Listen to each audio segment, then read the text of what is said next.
सबसे बड़ा पापी कौन है, स्त्री या पुरुष? कुछ समय पहले की बात है। भोगपुर नाम की एक नगरी थी और वहाँ का राजा रूपसेन था। उसके पास एक तोता था और तोता का नाम चिंतामणि था। राजा को अपने विवाह की बहुत उत्सुकता थी। राजा ने तोते से पूछा, हमारा ब्याह किसके साथ होगा? तब तोते ने कहा, मगध देश के राजा की बेटी चंद्रवती के साथ तुम्हारा विवाह होगा।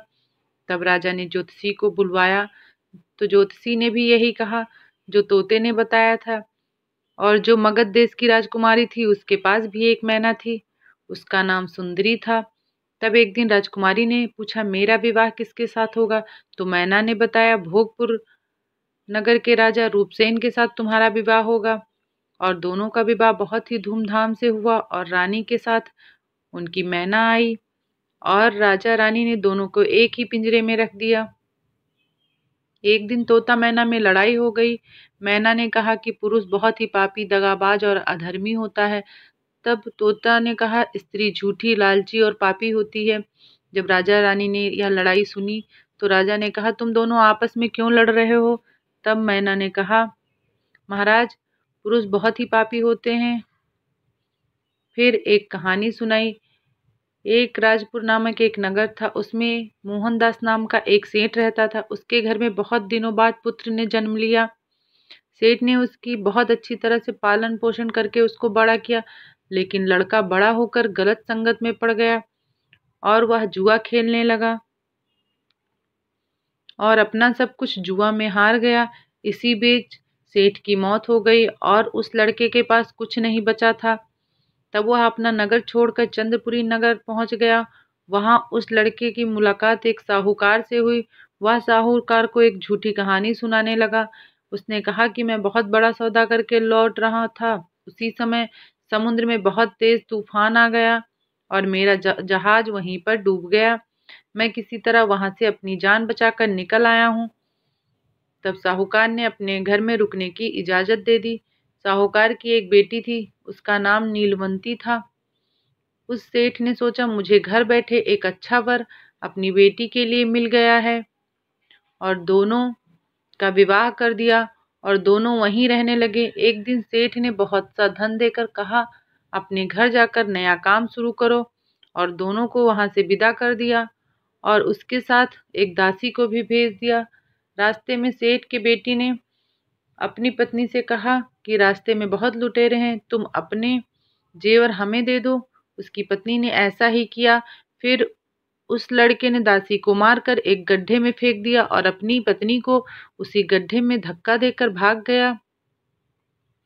लड़की जोर जोर से रोने लगी। उसने मदद के लिए आवाज दी। एक राहगीर उधर से निकला और उसने नीलवंती को गड्ढे से निकाला और वहां से वह अपने पिता के घर चली गई और उसने अपने पिता से सच्चाई नहीं बताई। उसने कहा कि कुछ लुटेरों ने गहने लूट लिए और दासी को मार दिया। तो साहूकार अपनी बेटी को दिलासा देते हुए कहता है कि तू चिंता मत कर, तेरा पति तो जिंदा होगा, वह कभी न कभी जरूर लौटकर तेरे पास आएगा। उधर सेठ का लड़का अपने नगर पहुंचकर दोबारा से सारे पैसे और अपने पत्नी के गहने जुए में हार जाता है। पैसा खत्म होने के बाद वह अपने ससुराल फिर से पहुंच जाता है। उसे देखकर नीलवंती बहुत खुश होती है और कहती है कि उसने यहाँ अपने पिता से झूठी कहानी बताई है, उसने सच्चाई नहीं बताई है। साहूकार ने अपने दामाद का बहुत स्वागत किया।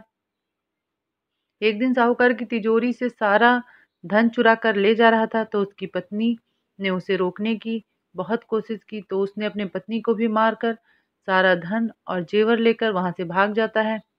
मैना कहती है कि महाराज, यह सब होते हुए मैंने अपनी आंखों से देखा है, इसलिए पुरुष धोखेबाज होते हैं।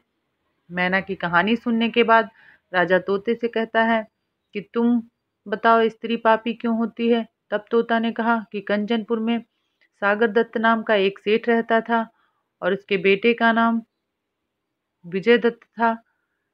वहां कुछ दूर पर एक और नगर था, विजयपुर। नरेश दत्त नाम का सेठ रहता था। उसकी एक लड़की थी जिसका विवाह विजय दत्त के साथ हुआ था। विजय दत्त अपने काम के सिलसिले से परदेश चला गया और वहां से 15 वर्ष हो गए, वापस नहीं आया। एक दिन वह दूसरे पुरुष को देखती है तो उस पर मोहित हो जाती है और उसे चुपके से मिलने जाती है। फिर उस पुरुष से अपने सहेली के घर मिलने लगती है और ऐसे वक्त निकलता रहता है और 1 साल बीत जाता है। इसी बीच उसका पति विजयदत्त प्रदेश से वापस आ जाता है। वह पति को देखकर परेशान हो जाती है। जब उसका पति सो जाता है तो वह चुपके से मिलने पर पुरुष से चली जाती है। रात को घर से बाहर जाते देख घर के नौकर ने उसका पीछा किया। जब वह वहां पहुंची तो उस पुरुष की सांप के काटने से मृत्यु हो गई थी। वहां पेड़ पर बैठी एक आत्मा यह सब कुछ देख रही थी। वह उस पुरुष के शरीर में घुसकर लीलावती की नाक काट लेती है। तब उसकी सहेली कहती है कि तुम अपने घर जाकर रोने लगना, कहना कि तुम्हारे पति ने तुम्हारी नाक काट दी है, सबको यही बताना। वह घर जाकर ऐसा ही करती है। सभी लोग राजा के पास जाते हैं और जैसे ही राजा लीलावती की कटी हुई नाक देखी तो गुस्से से उसके पति विजयदत्त को फांसी की सजा पर लटकाने का आदेश दे दिया। सभा में घर का नौकर भी होता है। उसने रात में सब कुछ अपनी आंखों से देखा था। उसने हिम्मत करके राजा को रात की पूरी कहानी बता दी और कहा यकीन न हो तो वहां चलकर देख लो, एक व्यक्ति की लाश भी पड़ी है। सब लोग वहां जाते हैं तो सब बात सच निकलती है और तोता कहता है कि इसीलिए स्त्री पापी है और धोखेबाज होती है। राजा ने कहा विवाहित होने के बाद पर पुरुष से संबंध रखा और उसने अपने पति को धोखा दिया है और राजा ने लीलावती को फांसी लगवा दिया। वीडियो पसंद आया हो तो वीडियो को लाइक, चैनल को सब्सक्राइब और शेयर करें। धन्यवाद।